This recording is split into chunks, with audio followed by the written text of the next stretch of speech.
Life Audio. Today on Talk About That, John issues a retraction about ranch dressing and pours money into an old car. Meanwhile, I reveal why a hug from a Disney character is the best and tell you why fashion matters more than you think when climbing Mount Everest. Plus a conversation about picking your battles and beginning with the end in mind. Today's episode is not sponsored by Bagged Salad Mix, when you want to eat healthy but also want a bag of wet leaves to throw away sometime next week. But first, a word from our actual sponsor.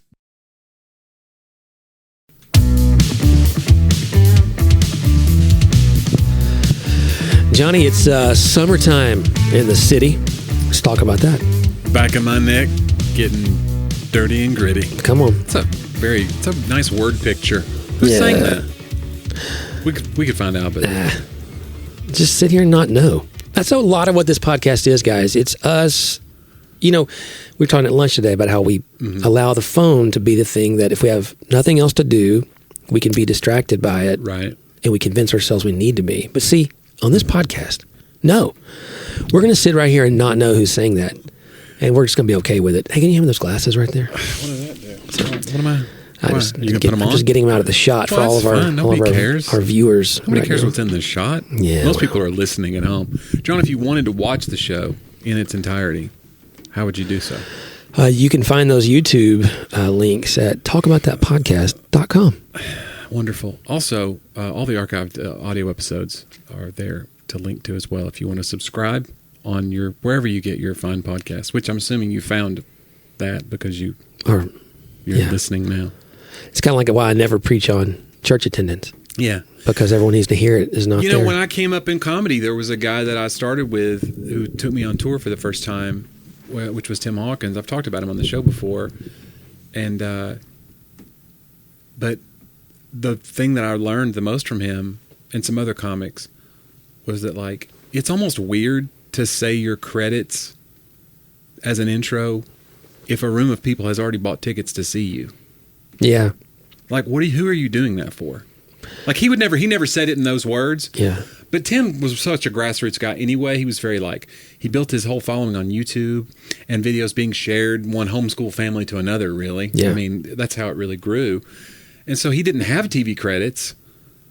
And so it'd be like, you've seen him on YouTube, come on. But even once he got some credits and could have chased all that stuff down, it was like, they're here. What are we doing? I can see an opening act needing right, that. Yeah, exactly. Yeah. Or if somebody's trying to sell you on why you should hire me on my website, that's where you put credits. But if somebody's already in a room, what are you doing being you may have seen, you read a whole paragraph long thing. Yeah. It's it's weird. Interesting. I don't know why I keep doing it. I don't know. Man, Johnny loves to list all of his accomplishments. I do have two different versions of my bio. And whenever I get to an event, they always want to have something, because you do want an intro. You need some kind of intro that set the context, hey, a comedian's coming out. Right. But they always want to read this huge long version that's on the website. That's a 3-paragraph long thing of every accomplishment and everything about my life. And I'm we sent something ahead that's 3 sentences. Yeah. Please do that. They go, you don't want this long thing? I go, the audience is going to be well, what for himself person is getting ready to walk out on stage? They assume that that's what I wanted you to say. Yeah, that's right. That's what they're going to think. They're going to be he's making them read all this from a phone. Yeah.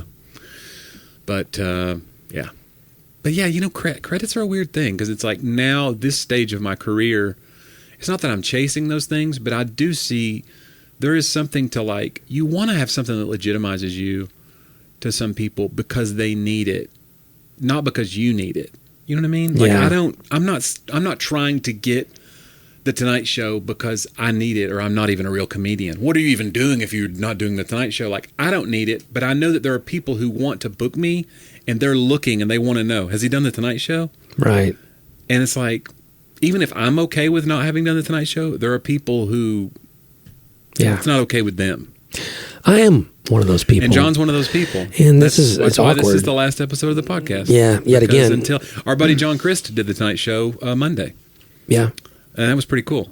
It was a huge lifelong thing. When a comedian gets to the Tonight Show, it's and it's cool to have somebody that, because we kind of started out around the same time. Mm-hmm. So, and I've seen every stage of his career. And so it's kind of cool it was a cool accomplishment for him. So, yay, John. Yeah. Very tickled for him.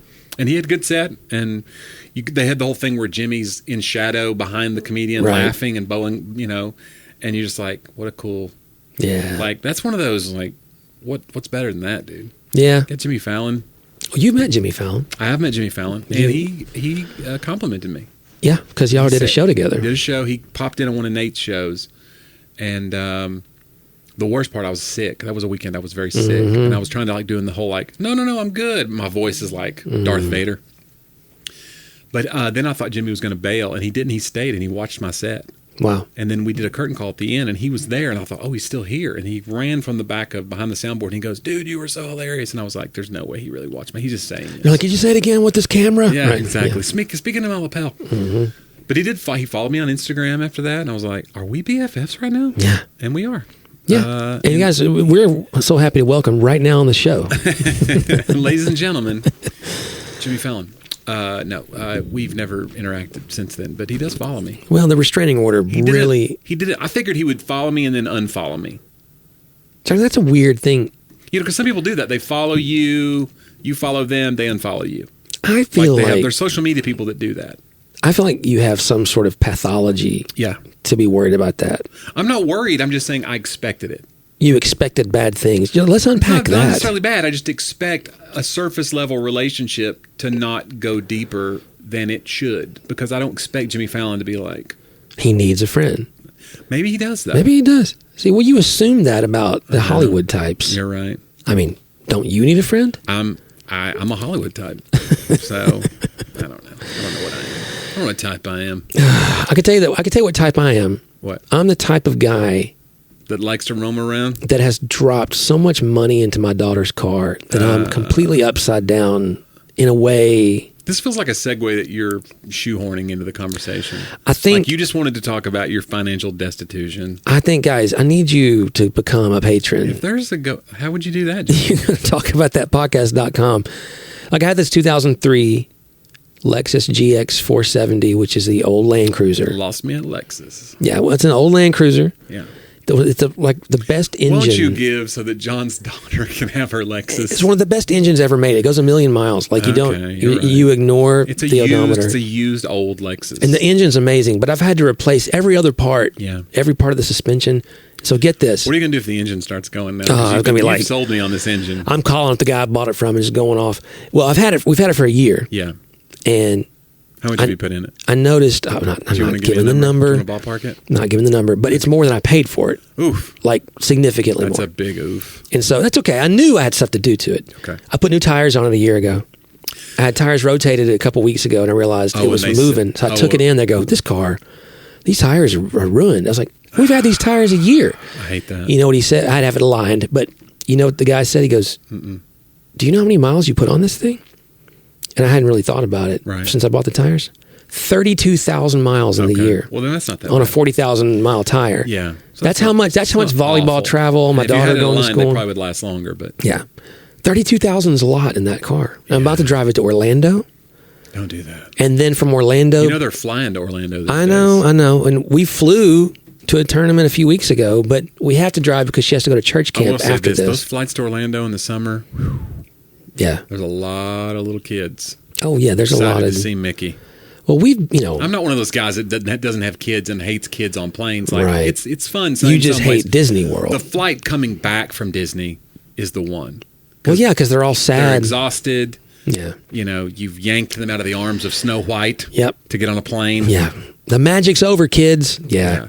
I watched this video the other day, speaking of Disney, and it was kind of touching because I think it was a behavioral therapist, and she was saying, or he was saying about, he calls it the Disney principle and how humans need contact. He goes, do you know, you might know this because you're a Disney person.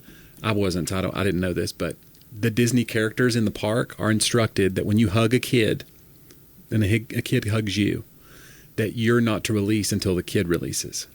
Really? That's the rules. That's the huge, like, abiding principle of Disney characters. And he was like, we need to live by that. Don't let go until your friend lets go. Wow. Because they may need that hug. I was like, that. It really moved me. I was like, what an interesting thought. Wow. When my kid was little, man, I will say this: the first Disney trip. I mean, of course, she wanted to meet every character. Yeah. Did you do the whole package? You did the whole princess package too? Oh yeah. Yeah. Bippity Boppity Boutique. Oh. Yeah.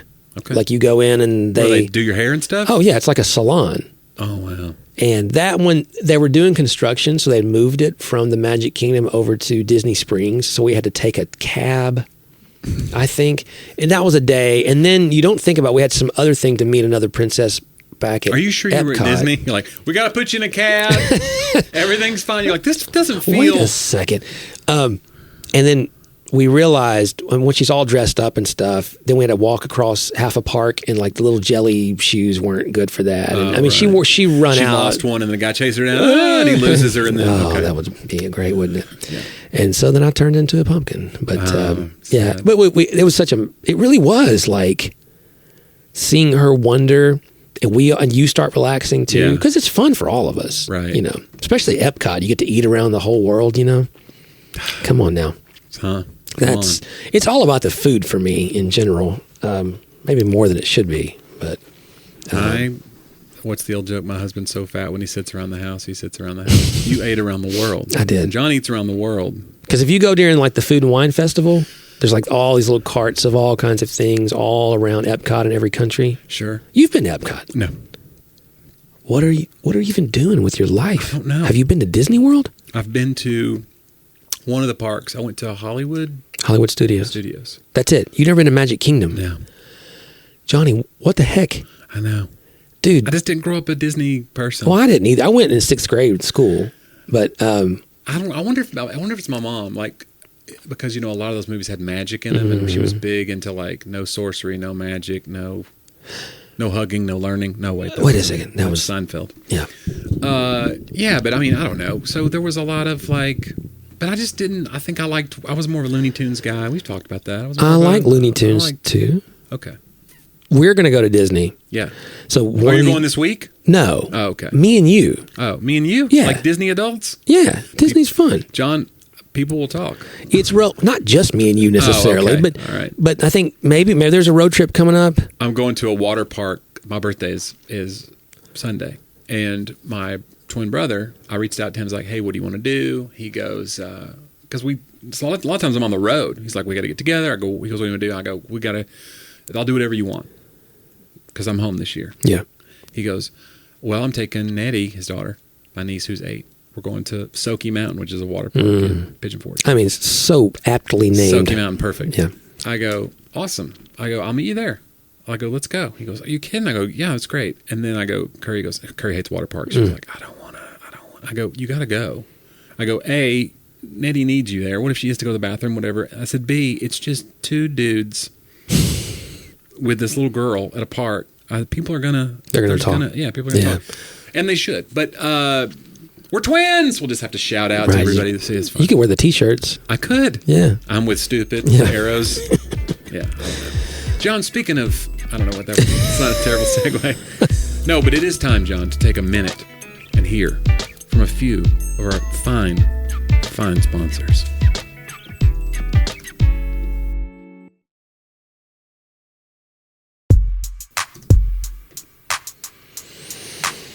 Johnny, I think we should go ahead and go into my keep segment. the show moving? Yeah. Okay. I mean, we're moving this thing along. You don't want to do the one email? We had an email. We can do the email Let's do first. one email. First of all, we have a couple of corrections. Because we talked about this in the outset. I don't believe this is a correction. In the outset of the show, we talked about the fact that we don't have a producer in-house with us when we do these shows. So something goes by the wayside. We don't know. We're not going to stop and look it up and drag the show to a halt. No. But that means we make mistakes on the show. I don't think this was a mistake. John is out here spreading misinformation and fake news, and he would like to own that now in a section we call John's an Idiot. John, about that, I don't know. This is from Carrie. Carrie wrote to us and said, so I'm certain your smart listeners have been blowing up your email in response to yesterday's podcast where you noted that Doritos Cool Ranch chips are what introduced ranch dressing. Blasphemy. Oh, boy. LOL. I think it must be just a regional popularity thing since I grew up on the West Coast, actually just miles away from the original literal Hidden Valley Ranch. The wonderful How dressing. did she even find it? First of all, let's go back to what you said, which was that ranch chips came before ranch dressing. What I had said was that I said it might be a regional thing, but it took on national popularity because of Cool Ranch. The powdery. Yeah, I didn't say that it didn't exist. But she said, and then she went into some other stuff about it. But then she said she loved the show. Can't wait for the new episode. No, she really was a positive overall. It was great. She said she's binged the whole series. Yeah, and listen, anytime someone, we're not going to but anybody that wants to correct us, have at it. We're not going to be that sensitive about it. I just think there's the Bible, and then there's maybe the creeds. And then right below it is the food that built America, to John. And if they say it on the food that built America, John's like, well, look. It has to be. And they had a slow motion Ken Burns effect over a photo of a Cool Ranch Dorito. And that's like the transfiguration to John. That may as well be like Moses coming down from Mount Ararat. No, not Mount Ararat, Mount Sinai. Yeah, there you go. Wow, John is really, speaking of... I need to pick up a Bible. Pick up one of those creeds. Carrie, I just want to say, these are the exact kind of emails we wish everybody would write. This is great. I mean, you guys come and bring good information. Fun. Yeah, a little fun. Take us down a peg, but then you say, we love the show. Yeah. And I could say, my what I was trying to say was, yes, ranch dressing possibly existed, and it did. Yeah. In some hidden valley somewhere. Oh, okay. Right. No one knew about it. You know what I'm saying? Okay. But Cool Ranch Doritos brought it out of the hidden valley. This feels like an apology in the same way my dad used to apologize. I'm sorry. I'm sorry you were offended. No, I think it's great. Okay. All right, now, John, let's move forward. Yeah, I submit to Carrie's knowledge on this, since she did live near the hidden valley. That's I appreciate your candor. Are you going to read an email? Oh, no, I'll do it. We'll save it for the next show. Okay. One per. Yeah. Okay. I thought you meant switch off. No. We got to we got to keep this thing moving. Hey, people got places to be. Yeah, they do. Carrie, but thank you for listening. And thank you for binging the whole show. That's always, we need a button. If someone had a machine. That's true. Like one of those restaurants where if you eat 50 hot wings, you get your picture on the wall. We need to start sending all the episodes. We'll send you something. We should. We're going to do that. Okay. I'm going to ask her right now if she's listening now. Email the show again with your mailing address. I'll send you something. Yeah, and it needs to be. I've got some merch I can send to you. We need a shirt. This says don't I watched. You want a custom shirt? I was going to send her what I already have. Send the button. No, I mean I'll send her but you can make a custom button. You have a button maker. I thought you meant like a button on the website that they could push. You meant like a pin that they wear. The buttons you're selling at your table there, big guy. Okay. Do you even know? Are we even talking? If you'll send us your physical mailing address, we're not going to use it for some ill-gotten... Something, though, nondescript right now, and in a way we can't tell you what it is, will be coming your way from Jonnie W. And that is our promise to you. Yes. Something very undefined. Ranch dressing. All right, Johnny, is about that time. It's my segment. It's the quote of the week. We call it They Talked About That.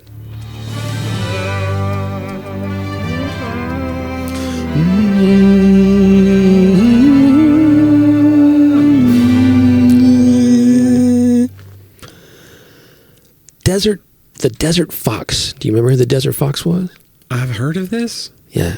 Erwin Rommel. Okay. Yeah. Rommel the desert fox. Sure. German general. And so in the especially North Africa part of the war, where a lot of the tank battles were, he was elusive. He was someone that the Allies really struggled. How did he be elusive in a tank? Was he a tank? That's the thing. He was really good at strategy, positioning, where they're going to be, and everything. So anyway, he said, "Well, let me preface this when I've researched it. Okay, we're not certain he said this exactly. It's been quoted many times, but there's a possibility that someone kind of summarized some things from his books to get this exact word for word. You're being extra careful now after the ranch debacle. You're like, look, I'm not going to... Since Ranchgate, I haven't been able to just speak freely. But he may have said, and if he didn't, I think it's really worth saying. It's well said. Yeah, don't fight a battle if you don't gain anything by winning. Okay, don't fight a battle. And I started thinking about relationships, especially, something Sadie and I will talk about in relationship stuff in the teenage world. And it's something my brother actually said to me. So we went through a lawsuit here at the church. Yeah. I told the story, I think, before. I eventually dropped the case. Johnny finally came to it. But we were sued by our denomination because they were trying to take our property, and it was kind of a weird, embarrassing thing. We're no longer with that denomination, but we've forgiven and everything's fine. Yeah. But during that, like, it was a hard, like, cost us a lot of money of multiple denominations. Come on now. But during that time, like, I was working with attorneys for like a year, like lost a year of my life kind of thing. And emotionally it was rough. And so I was talking to my brother, and being the writer, I really, really wanted to just write up an expose of all the stuff. Just go public with a bunch of stuff that would be irrefutable. Like scorched earth on everybody. Yeah, it would do damage to their case and all the things, Because if you've never been in a lawsuit, just so you know, the moment anything legal is mentioned, the first thing your attorney says is, from here forward, you say nothing about anything to anybody. Like, you don't get to talk and those things, because you may save it for the case. My brother said to me, and he's an engineer, and he's in a lot of like, he has to go when these big building projects. There's multiple parties involved, and things aren't showing up at the right time. And he's like, John, let me just give you a piece of advice. He said, what do you want to happen in the end? I was like, well, in the end, I really want them to leave us alone and us to be able to move forward. He goes, then everything you do, you need to be thinking not about what feels right now or what you could do now.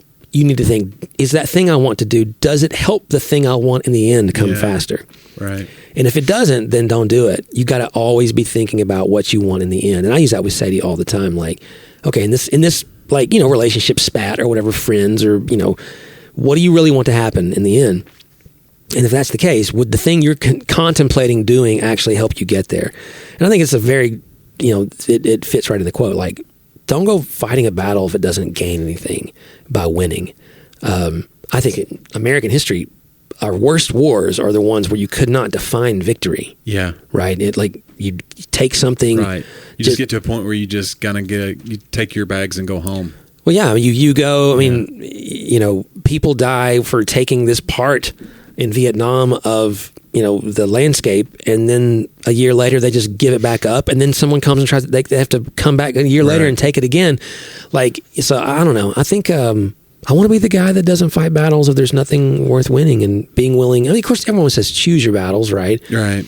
But I think it really is, what do I win? What do I win by this thing? If you're going to argue with your wife, like, that's a big thing for us, even in counseling with people, marriage counseling. I'll talk about a good argument could be the best thing for your marriage. If you, know the boundaries of what to do in it.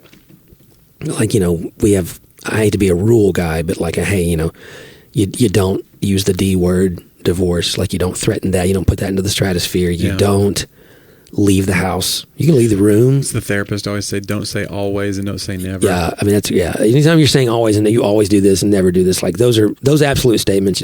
Don't say something you think you can never take back, such as you're acting just like your mom or whatever. Like, don't bring family into it if you can, and don't withhold at least verbal affection. Like, don't ever stop saying, don't address the love thing. Like, I'm not even sure you like. Just, if you're fighting, but it's important to you, then know how to do that, and then go all the way through it, because you'll both learn something. But there are times I'll tell them, like, guys, especially people are about to get married, is like, there's only a couple things in marriage that happen that are great around midnight or 1 a.m., and fighting's not one of them. Yeah. Like, if you find yourself you've both worked all day and you can't remember what it was even about, it's okay to go, this is a stupid fight. Like, I'm really sorry. I'm just really tired and cranky. Let's just go to sleep. And that's different than going to bed mad or unresolved. So you got to know, what do you gain by winning something over a worthless argument versus one that's worthwhile? A lot of scriptures about that, in Proverbs about like that, how the right way to fight, or what is it, wounds from a friend, or just the right way to being honest with each other, but also like knowing the limitations. Well, one of the Proverbs says, a rebuke goes deeper into a person of understanding than 100 blows into a fool. It's like, so knowing how, okay, can I take this rebuke? But otherwise, if you have to keep beating me with it because I'll never listen, then it's just foolishness, So, and again, that's what I feel that you do. Yeah. Well, I wanted to say, you're really giving some great marriage advice. I would call you the desert fox of marriage counseling. Oh, I'm very elusive. You're very elusive. And we're not even sure if what I said could be attributed to me. Yeah. Yeah. It's very tricky. And there's ranch dressing somewhere involved. It's somewhere. Lovely. Let's do my segments, John. Let's start with Johnny's old jokes. We call it Joke About That.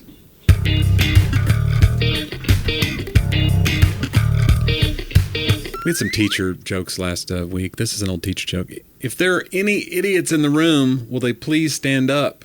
Said the sarcastic teacher. After a long silence, one freshman rose to his feet. Now then, mister, why do you consider yourself an idiot? Inquired the teacher with a sneer. Well, actually, I don't, said the student, but I hate to see you standing up there all by yourself. Come on now. I figured that's what I was going. going. He was summarily dismissed into the hallway. And then he went to drop the piece of chalk, and it rolled down his pant leg, and the kid, and the professor ran off, and we never heard from him again. Sorry, go ahead. God's Not Dead 8. Anyway, John. Not a sponsor, sorry. My nagging wife. I love this. Is just a great start to any joke. My nagging wife suddenly on a trip to Jerusalem. Well, I don't know why that's a weird. That's not written right. Okay, my nagging wife went with me on a trip to Jerusalem. I'm editing this Johnny's, as I go. I'm editing as I go. My nagging wife and I buy her this trip to Jerusalem. Let me just start there. Okay. Which, I mean, come on. Look at me. Okay, wait. I got it. I see the problem in the editing it now. Okay. Because this is a very important word. She died. My nagging wife died suddenly. On a trip to Jerusalem. So I take her to Jerusalem. She dies. My poor nagging wife. We'll edit all this out. We probably won't. The funeral director says, sir, it would cost about $45,000 if we send her home back to the States. $500 if we bury her here in Jerusalem. I said, ship her home. The funeral director says, but why don't you bury her here in the Holy Land? You can save some money. And I said, look, a long time ago, a man was buried here. 3 days later, he rose from the dead. I can't take that chance. Oh, come on. Boom! Nagging wife. It took a minute for that joke to come in because of my reading skills and editing skills on the fly. But I copied and pasted that from some whatever. I want to remind the readers or the listeners and the readers, if you're reading this, congratulations. I don't know how you found the transcript of the show. But Johnny's not telling his own jokes. No, these are just old. These are old jokes he finds. Old jokes. Johnny has a great marriage. Oh, yeah. Yeah. My wife's very much alive. Very much. So far as I know. He doesn't think other people are going to ration. I've never been to Jerusalem. No. Not even close. Would you go to the Holy Land? You ever consider Not right now. No. But, yeah, I'd like to. All right, fine. Well, all right, John, let's keep moving. Let's do This Week in History. We call it Talk About Then.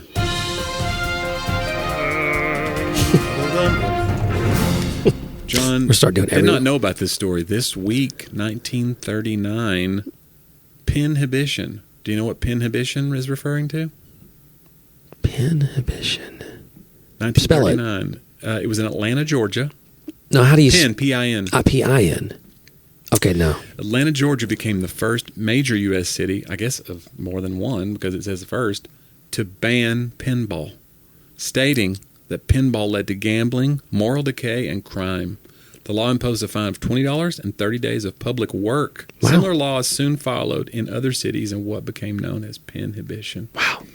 I wonder what they would even do with, like, modern video games. Oh, my gosh. I mean, parents, that's the modern thing is, like, your kids are addicted to video games. They're not contributing to society. Or they're, like, learning to shoot strangers with guns and et cetera. It's whatever decay you feel like that leads to. And that was kind of, there's a moral panic surrounding that whole thing of what video games do to our minds. But pinball, they thought would lead to gambling, which I don't even know how you get that. But moral decay, though. Interesting. Pinball. Wow. I mean, maybe it's because they put these pinball machines in like bars and stuff, and they kind of figure like you're hanging out with rabble rousers.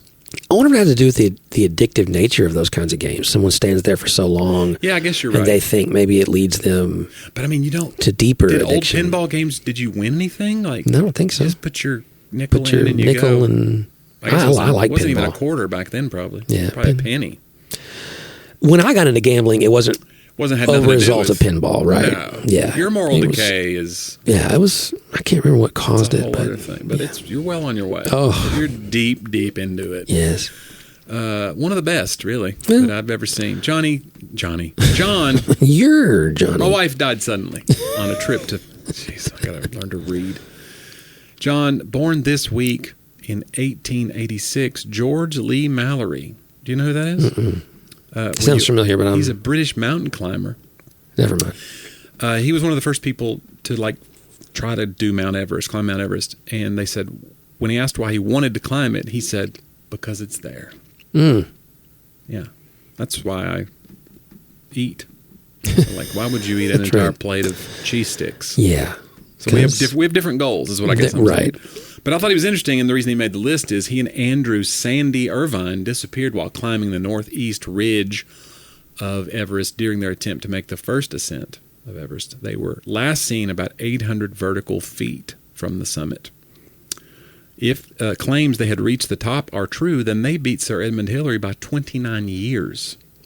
Wow. So there are people who think that they made it. But just didn't make it back. But they summited first. Wow. As they said, he was last seen alive 800 feet from the top. Now, that last 800 feet is a doozy, probably. Yeah. So that's a long way. I think I'd be like, hey, put this rope on. Yeah. If I'm not going up there with you, so I could drag you back down or whatever. Everest is a wild place, too, because you can't get the bodies down. Mm-hmm. It's so dangerous. So a lot of the people who have tried to climb Everest now act as waypoints. There's a guy called, I've read little stories about it. There's a guy called Green Jacket. And we've reached Green Jacket and it's a body. Wow. That's totally frozen solid. That it becomes a waypoint now as you're on your way. So you have to see the failed. Yeah, you got to, you got to see you're climbing over somebody's failure of the thing you're trying to do. Some of y'all out here, listen, if you can't make it to Everest, at least be Green Jacket. That's right. So that somebody else can make it. Lay down in the snow. Metaphorically. Yeah. Don't in this case. I would say don't give up, but some people don't have what it takes to make it to Everest, but you can at least be a waypoint on somebody else's journey. Listen, for some people, Everest is weight loss. And for other people, Everest is education. Mm-hmm. And for this guy, Everest was the actual Everest. A big mountain that wanted to kill him. Yeah. I would not want to be a waypoint. It just be that's another nightmare of mine, to just be referred to by what weird thing you decided to wear. You know? Yeah. Yeah. It's why didn't I choose the blue jacket? Yeah. Why hot pants? Yeah. On Everest. And I've passed hot pants. I've passed hot pants. Just reached cargo shorts. That guy's forever. That guy. Yeah. Yeah, he didn't. Just reached. He didn't make it far. I would not have been 500 feet from the, or 800 feet from the top. I'm not made for that kind of cold. No. Even if I can handle the other stuff. Mm-mm. Even ski trips. I want to learn to ski. I think it'd be fun to do, but it's a cold weather sport. Didn't you come down the mountain one time? Oh no, I came down. I came down in sections. I remember watching from the bottom. It's go 15 feet, fall, gather my things, it was put them back on. It's like this guy way up. I see this dot. I just see it move to the right and then stop. And then I see it. It's hard to get up. Well, you got to get up and gather all your things because my skis come flying off. Right. And skis, and if they fly off above you. Yeah, oh yeah. Now you got to climb back up and just watch it come down another 10 feet. Yeah. I was using the ski poles not so much as a go faster. It was like a crutches. I was holding them. They were holding me up. Yeah. That's not how you're supposed to use those ski poles. Did they not teach you how to do the pizza pie? The slice. Yeah. The little V. You just gotta. It wasn't working. Mm-mm.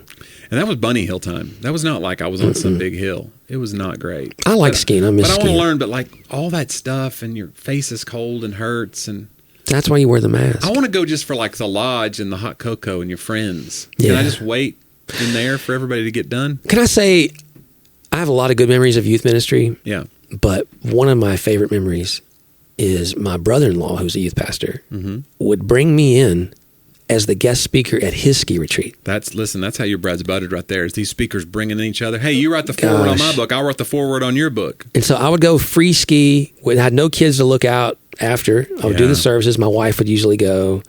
Yeah. And then I would just ski all day and speak at night. And it was paid for.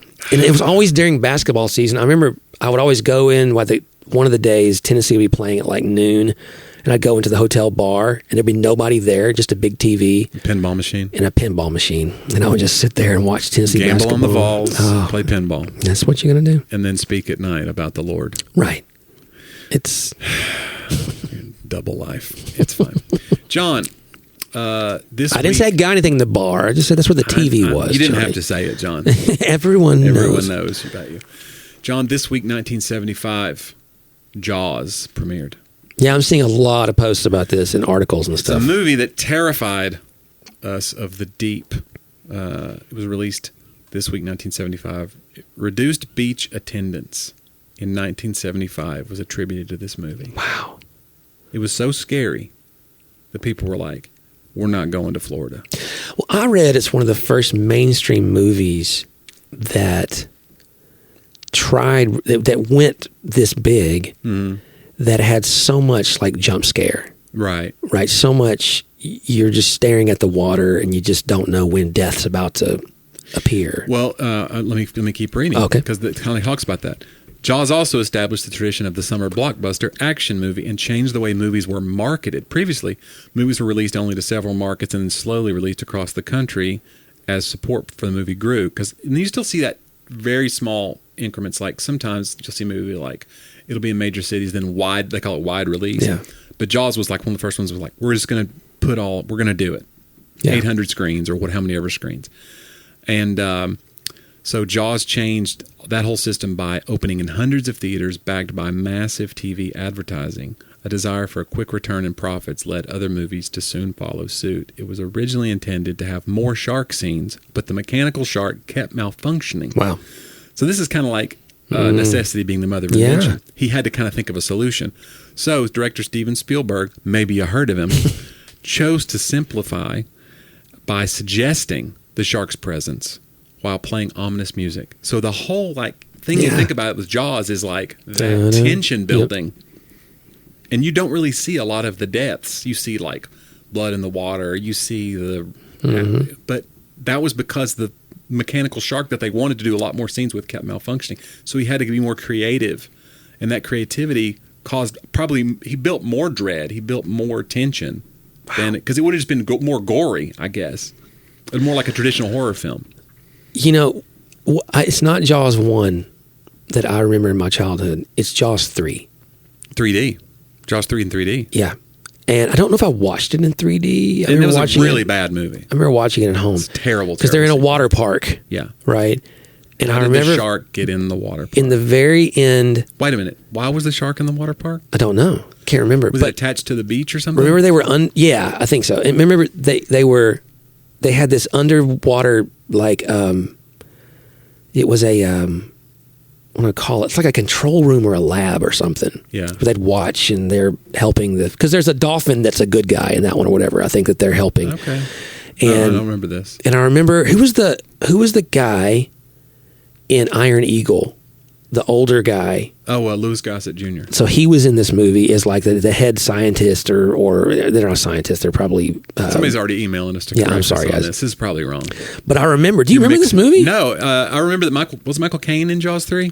I can't remember that. Yeah. I just remember him, Louis Gossett Jr., and I remember that in the end there's this big glass, right, and they're all in there, and all of a sudden like the big Jaws is coming towards the glass, right, and there's like this. I mean, it's very ominous, and then he breaks through and just starts going to town on people. But wouldn't he die?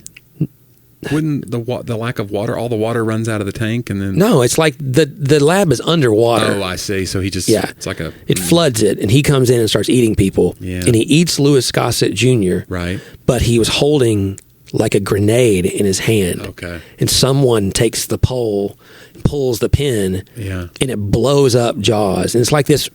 It's like early special effects. You see it, and that was supposed to be the 3D thing. Like he just blows up the chunks and come then into your screen. But like two big, like his teeth, top and bottom, are like now misaligned, but they come at you in the screen and like stop right in front of your face, kind of thing, you know. And then roll credits. Yeah. Well, I don't think so. I think in the end they're swimming with the dolphin again or something because life is safe now. Wait a minute. How are you swimming with the dolphin? You just blew yourself up to save us from Jaws. There's other characters. Oh, I see. He's just one character. Oh, okay. Yeah. But in the end, he sacrificed himself to save everybody, kind of thing. And won't Guys, isn't it just like... Anyway, Jaws 3. Yeah, that's a terrible movie. I didn't know that That's as a one of those kid. where they're just thinking like, what if we did one in 3D? Just keep capitalizing. Jaws 3D. Yeah. And you probably had to wear those red and blue glasses. It wasn't the modern 3D where... I remember watching it at home on replays and stuff, so when it wasn't 3D, but I may have seen it the first time, but it was terrifying. So Jaws 3 2D. Yeah. It's okay. That's disappointing. John, finally, did you know this? This is a weird fact about history that I saw. Before the Revolutionary War, the American colonies would vote by voice, often at places like carnivals where they may or may not have been drunk by the time voting happened. To vote, you just called out your choice. As you can imagine, this voting method was very susceptible to corruption. I say we go back to it. Just shout it out. Yeah, there's an aye and a nay. Yeah. I mean, there's still some. They still do aye and nay. No, but I'm saying like American colonies, like voting for, I guess, well, I don't know, they're not voting for president yet. Maybe they are. No. But what are they voting on then? They're just shouting out. Well, they had these colonial legislatures and stuff, and they had governors, and they're all under the crown. Do y'all have had church business meetings? Do you do like vote by voice? And you mean like and then you're guessing like how many? Well, it seems like we have more ayes than nays and nays than... We do that sometimes. If it's not a big deal, just like we don't really let people... Like, hey guys, we got this word's wrong in the Constitution. We need to change it. It doesn't really affect anything that we do. Right. All in favor, aye. Any opposed? And you might have one person joke, nay, or whatever, kind of thing. Oh. But it's not Who's enough. that knucklehead? Right. Yeah. Can't be me. I'm usually on the road, but I would do that. Yeah. Like in the elder meetings, we don't.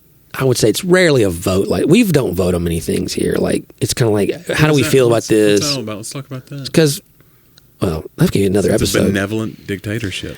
I think it's because I don't think that the church was meant to be a democracy. So no, it's not because it's a dictatorship or something. It's just because I think we're supposed to come to a consensus through conversation and other things. And that consensus needs to align with with whatever I say. But no, if we don't have a consensus, we just like, okay, we're not going to do that kind of thing. If we have to vote, I don't know. I think you get into voting is how you get into. Look, I'm doing this research in this book I'm writing, University of Tennessee Press, and here's what's fascinating about. One of the things fascinating is the guy I'm writing about was a vestryman in the Christ, which is now Christ Cathedral, downtown Nashville, but it was the Christ Church then.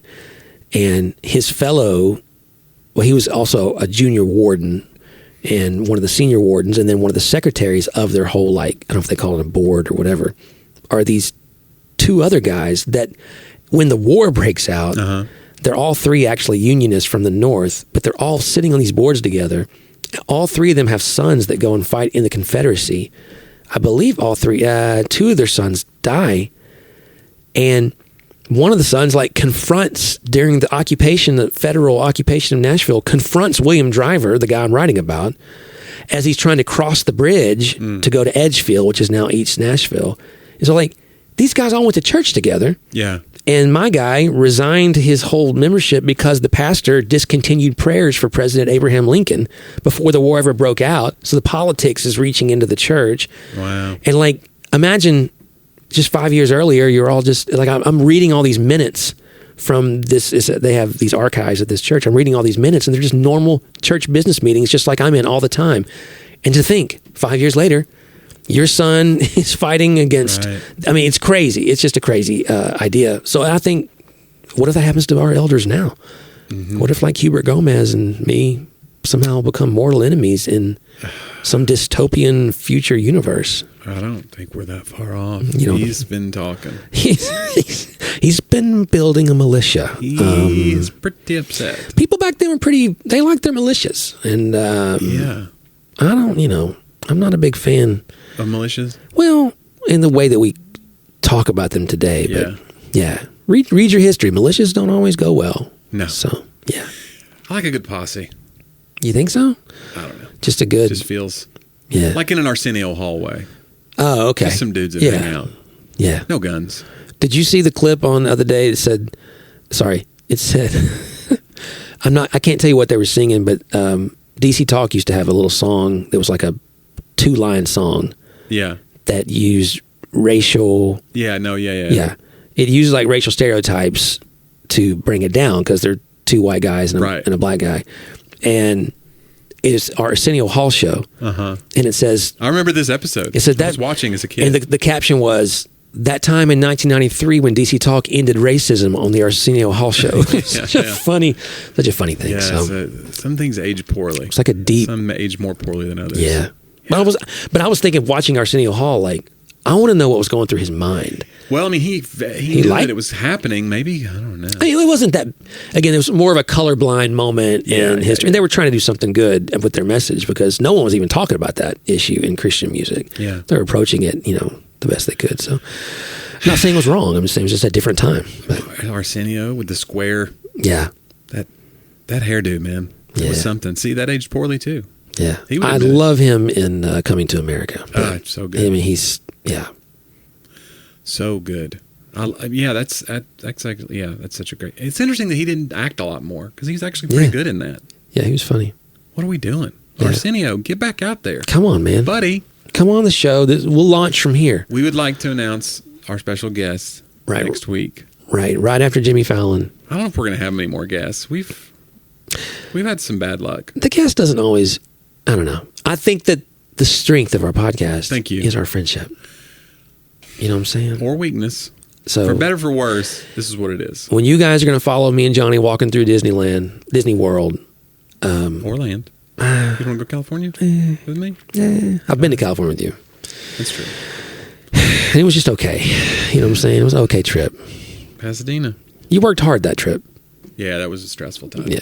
That was when I auditioned for AGT for the layperson, the listener who's new to the show. And they kept moving me in the background like, hey, could you come sit here for this interview? It's like, hey, man, I don't work for you. I'm not auditioning for anything. Actually, I said, sure. Yeah, you really did. And then I ended up meandering back to the hotel room to work there if I could because it was freezing. Fingerless gloves. It was about 20 degrees in that studio, probably by design. They said they keep it at 60 degrees. I thought they kept it at Everest. Is what they called it. They did. I was green jacket. Yeah. For some people, their Everest is trying out. Would you huddle by this body over here? We need to get him in the shot too. We're going to reanimate him here in a second. You've passed Bermuda shorts. Yeah. Boy. Yeah. Well, John, I think we've passed the end of the episode. Yeah. I don't know what to tell you. If you made it this far, don't stop. Go that last 800 feet, guys. Please, you're almost there, guys. The next 800 feet will be... They're probably already playing the outro music. Yeah. Slowly, swelling. It's coming in right now. Yeah. And it does mean a lot to us that you spent this time with us. And I think we should do it next week, Johnny, here on...